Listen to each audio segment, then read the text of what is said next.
For the misfires, everything leans more towards the fuel side based on the DTCs that I have, the codes that are tripped, than it does the ignition side. So ignition, not really looking there, but fuel, PCM, those are things, EGR system, those are things that keep coming up. Hey Fearless Mods fans, what is up? It's Biff, and we're back with another episode, this time on the Trans Am. Again, chasing after what could be causing our miss. So there's a couple things here that I'm wanting to check out. Particularly this time we're gonna look and see if the ECU, the ECM can be reset, because we never did do that after our previous work, and also whether or not maybe it has a quad driver fault. So I'm gonna have to pull up some manuals so I can get into some pretty detailed electrical stuff on this, and then go ahead and start digging into maybe chasing some voltages, running some lines, and seeing what the heck it could be that might be causing us to have this miss going on. I don't know where we'll be on this one. It's probably going to be all over the place, but we'll go ahead and start digging into it. So stick with us and stay tuned. Okay, so this is a 94 Camaro Firebird service manual. I think I was able to actually find this one. It's been a while, so I don't recall. But I did a quick search in here for quad driver, talking about the powertrain control module, PCM, ECU, ECM, whatever you want to refer to it as. There's some really good reading in here that talks about resetting the memory, the two kinds, the EEPROM and the RAM. It talks about short-term fuel trim and long-term fuel trim. Here's where it gets into the actual quad driver description. So solenoids and relays are turned on and off by the PCM using internal electronic switches called drivers. Each driver is part of a group of 4 called quad drivers. Failure of one driver can damage any other driver in the set. But what's interesting to me here, as I had replaced all those sensors, is this manifold absolute pressure sensor. I was looking at the MAF sensor previously. I don't think that I ever replaced it. But this MAP sensor, I also don't believe I ever replaced. Okay, this is interesting. So I pull off the MAP sensor. And you can see right here, this is the little inlet vacuum. You just take the 2 bolts out and the connector, and under here it's got a little rubber gasket that slides down into a hole in the intake here that you can see right here. So this thing's pretty dirty, so it makes me wonder if that could be something that could be causing some of the problem. I'll have to go back and look at comments too and see how many of you have talked about this and told me to replace it. Not the MAF sensor over here, but the MAP sensor. So I'm gonna go ahead and put it back on, and we're gonna run through a couple of those troubleshooting things. First, I'm going to refresh the DTC codes just to run through and see again what all is tripped, which might help me go through the guide a little bit. And then we'll get into diagnosis. The book says that you should go through the DTCs in order. And again, we still have 8 DTCs. 42, 43, 44, 45, 51, 53, 54, and 55. So first thing I'm gonna do is go look at the 42 and see what it's saying. One thing to note is I don't have the 33, which is what would be indicated for that MAP sensor, so that's probably not going to end up being any of the issue. I'm first going to go look at this 42, but I'm not ruling that out. The inner panel for the fuse, we've talked about this before, how it didn't have the a couple of the positions here for battery, accessory, or ignition. They're just blanked out. I finally found in this manual where it confirms that, but it does show a PCM battery fuse, and now there's a step in here that says to clear the DTCs from memory, turn the ignition off, which it is, disconnect the number 4 fuse located in the instrument panel fuse block for 30 seconds. That's the PCM battery fuse up here in the top right. All right, the fuse is back in, so now we're just gonna do a quick check here to see if it actually did clear anything. Still got all 8 codes.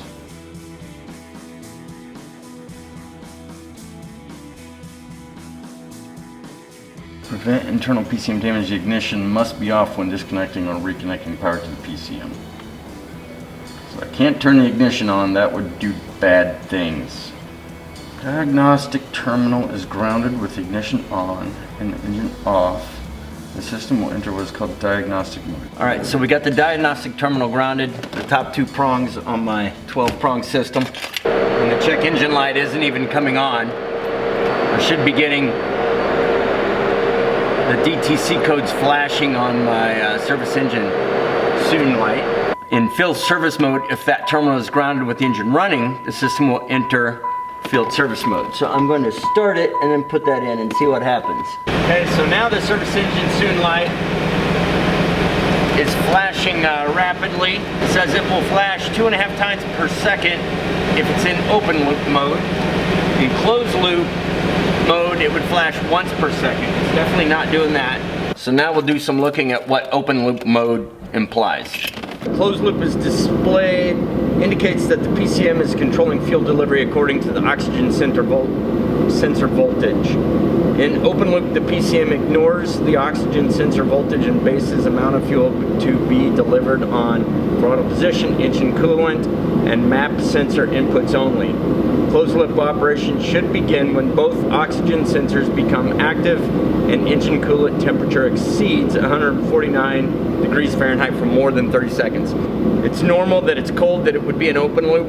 I'm going to warm it up and see if we can get it into closed loop and see if that check engine or service engine soon light starts flashing in a closed loop fashion.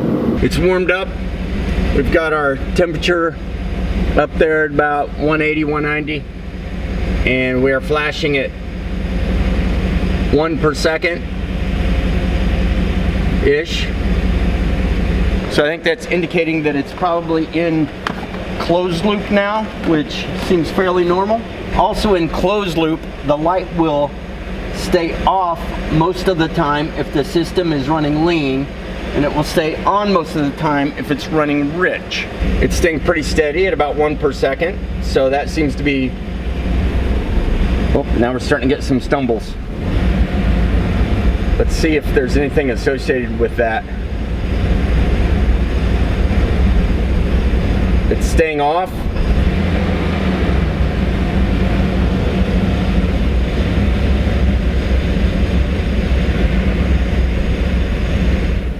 Okay, so what that's telling me right there is actually pretty informative. It was starting to stay off a lot more as it was stumbling, which would indicate that it's running lean, as opposed to if it was staying on more, that would mean it's running rich. So that might have been a very good clue that we got right there and happened to catch it on camera, so I'm happy with that.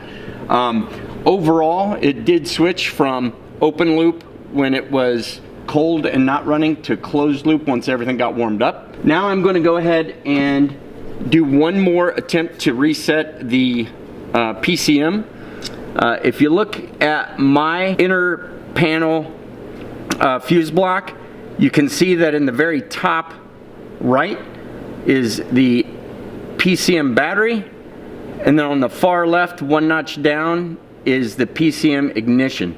And this is on ls1tech.com. It says turn the key to the on position, and this step is to have the ECU actively read that the necessary fuses are being reset.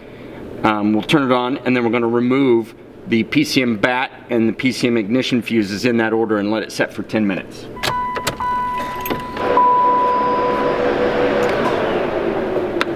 PCM bat, shut off the fans, PCM ignition is out. One other thing that the forum incorrectly said was that you would locate the fuse block under the hood. In my particular model, those two fuses are both on the inner panel fuse block here on the left side of the dash. Okay, 10 minutes is up, so it's time to go ahead and put these fuses back in. We'll start with the 15 amp PCM ignition fuse, and then we'll throw in the 10 amp PCM battery. Okay, so now we'll go ahead and plug up our diagnostic tool. Still got the 8, so that technique did not work. I'm at a loss for that, but at least we did find out some good information with the open and closed loop operation and the fact that it appears to be running maybe a little bit lean. So that'll give me a little bit of something to go on, so I can go ahead and do a little more research, and then we'll get back to you whenever we figure out what the next steps are. Alright guys, here we are, and it's another day in Fearless Mods Garage. We're going to start diving into these trouble codes 42, 43, 44, and 45, as well as 51, 53, 54, and 55. So the first thing I'm going to do is just start going down through this troubleshooting chart in the Pontiac Trans Am Service Manual for 5.7. Very first thing it does is says if you have no malfunction indicator lamp to go down through this procedure. I don't think it's going to be the issue. It does say to check out those fuses that we pulled earlier, the PCM ignition and the PCM battery fuse. Check them, make sure those circuits are okay. I am going to assume they're okay right now. If we have to, we can come back to this later, but I'm going to move on because a lot of what this has to do, it says, causes high idles and soft landings to third gear, and I'm not really seeing any of those issues. The next one, so with the engine idling, is the malfunction indicator lamp flashing. We know already that that's not the case, so that's a no. It says to probe the field service enabled terminal at the data link connector and see if 5 volts is present. So that's the first thing we're going to do. If there is 5 volts present, then it says there's a faulty PCM connection or a faulty PCM. And it ends right there. So this one's not going to tell us a whole lot, but bottom line, we're just going to check and see if that 5 volts is present.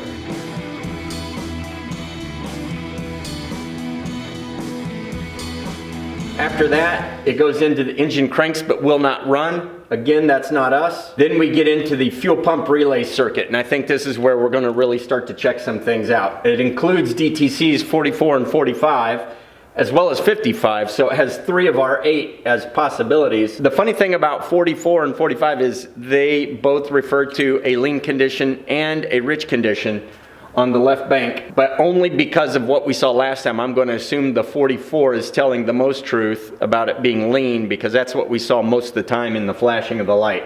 But it does result in loss of power, cuts out, may feel like an ignition problem, hesitation. So these are things that we definitely are experiencing. So I went to AutoZone and picked up a fuel pressure checker. So I can go ahead and plug everything in here and we can check our fuel pressure and start working down the diagnosis on that chart as well. Okay, so we've gone ahead and checked the connector for the field service, and it does have the 5 volts, so we're abandoning that line of investigation because I'm going to assume that the PCM isn't bad, I'm going to hope. And now we're moving on to fuel system. I just feel like there's too many things on this diagnostic tree that point to these items potentially being caused by some kind of fuel system problem. So the first thing I want to do is just check and see if our fuel pump is putting out the required 41 to 47 PSI. I'm going to go ahead and get it ready to put onto the connector back here in the back. Just going to remove the cap. This does not have anything to depress the Schrader valve in it. This does. You can see it down in the bottom there. If I take this Schrader valve out, this one will depress the one that's in the car, and then this one would allow me to connect up with this and not have a Schrader valve. So obviously I would want this on first.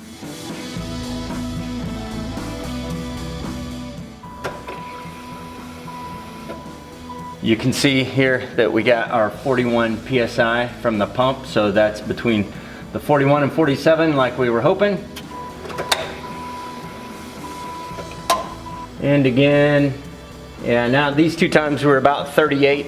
It was at 41 the time before, but 38, it's coming up a little low. Doing about 36 while it's running. And again, about 38 there when it's not running. Okay, I am going down through these different diagnosis trees, and there is a lot to them. They're very detailed, and I don't feel like getting into every single one of them. That might not be a good thing, but what I'm going to do first is I'm going to go ahead and replace the fuel filter, and then next thing I'm thinking I may do is just go ahead and disconnect the PCM, check out the connectors. It's been a long time since that thing was fastened in there. It sets under the hood where it gets still some of the external environment and road grime and stuff like that around it, washing the engine bay, what have you, that might have caused some corrosion on any of the connectors. I want to go ahead and make sure they're good and clean, use some electronic connector cleaner, and then put those back together, just to make sure that I'm not getting some kind of a spurious signal out of there that's messing me up. It is interesting as I go through this whole decision tree here, there's not a whole lot in there that has to do with the ignition being a problem. It makes sense that it would be because I'm getting those misfires, but as you go down through that stuff for the misfires, everything leans more towards the fuel side based on the DTCs that I have, the codes that are tripped, than it does the ignition side.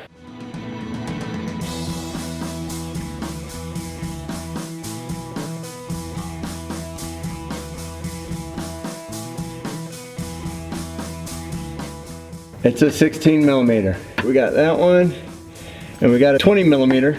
Let's see if we can break it loose. Did I get it? It hurt like I did. Yay!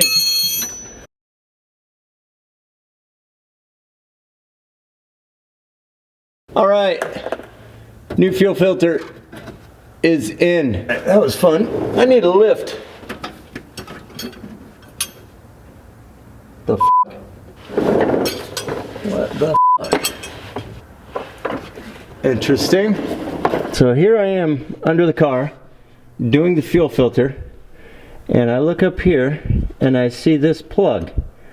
It's like totally sticking out, and it's not connected to anything. It comes from here, goes up over the top, and connects in the top of the differential. Probably not going to have anything to do with our miss, but interesting that it's unplugged. I'm going to go ahead and try to get it reseated. So I found it here in my guide. Essentially, that connector is both the instrument panel harness to the fuel tank, but it's also this rear wheel speed sensor jumper harness, sensing the rear wheel speed for the anti-lock brake system. So hopefully that is taken care of, and that takes care of the anti-lock brake light being on. Here's the old fuel filter. I'm just going to give it a quick blow through here just to see how clogged it may or may not be. Doesn't feel like that would be anything that would have been restricting me, but at least it's new now. Doing better. We're at 40, so we gained 2 psi. I think, you know, 41 to 47, and we're at 40. Probably pretty dang close. All right, so we're at about 39 after I just primed it again after shutting it off. When we were running, and it was around 36. I don't think that's that far off. The pressure regulator is supposed to bypass a lot of it at idle because there's not as much demand. And then when I was revving it, I was getting up to about 44 or so I was seeing. So I think we're in the ballpark there. I'm not gonna discount it, but at least we got a clean fuel filter in there. Okay, next thing is, like I said, we're gonna remove this PCM, and we're gonna go ahead and undo the connectors, clean them up, put them back together, and see if maybe there's some contact issues going on with some of them not getting good good connectivity, and getting a little signal loss across some of them maybe. So that's next. PCM's coming out.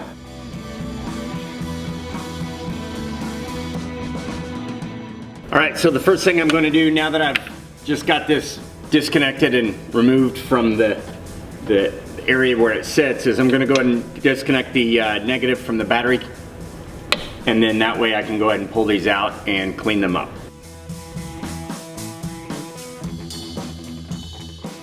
Okay, so on the first look, everything looks nice and clean. You do have a red, gray, blue, and black connector. Those are all marked on the PCM, red, black, blue, and gray. So those look pretty clean, but I'm still gonna go ahead and clean them out a little better with some electronic cleaner for the connections. And then same thing inside the PCM, looks pretty clean. When I do that one, I'm gonna make sure I have it tipped up, just spray in there a little bit to clean them up, and let it drip out and drain and dry. Wanna make sure this is all good and dry before I put it back together.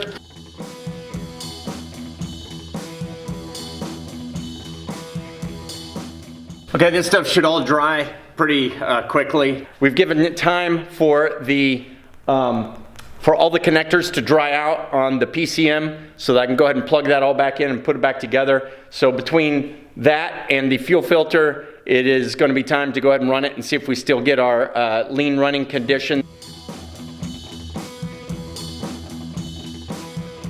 We got the PCM back in the car with all the connectors connected, bolted down, making sure none of our wires are pinched under there, under the spot where the bottom of the PCM fits into a flange. Now what we want to do is get in here and recheck to see if, when we go to field service mode, if we're still running in lean condition.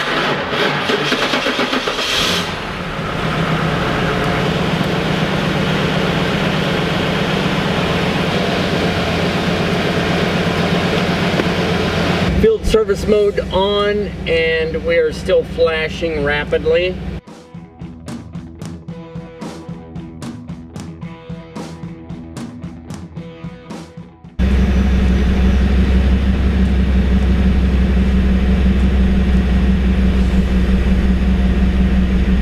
Rich. Lean. Lean, lean. Okay, so we've gone to closed loop. Let's see what happens.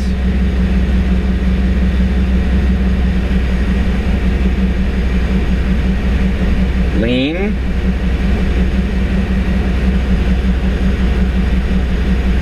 Rich. Normal.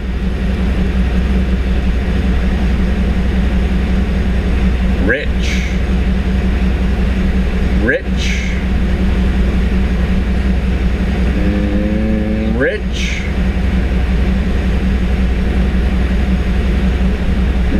Lean, and then normal. It's funny, I get a little bit of a rich and then followed by a lean. Rich. Normal. Remember, when it's dark, it's lean. And when it stays lit, it's rich. It's probably going to start stumbling soon. Right now, it still seems to be running good.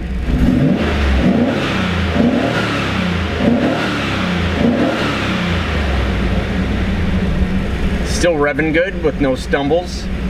That's rich.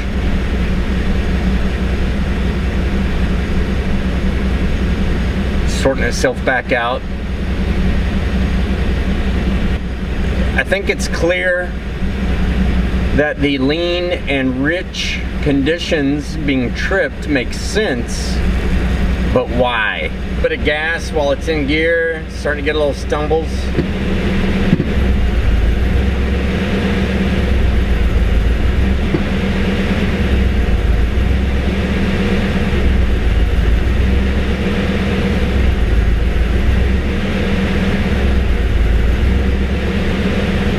Pretty rhythmic, though the condition of the lean and rich seems to be pretty steady right there. Okay, back in park.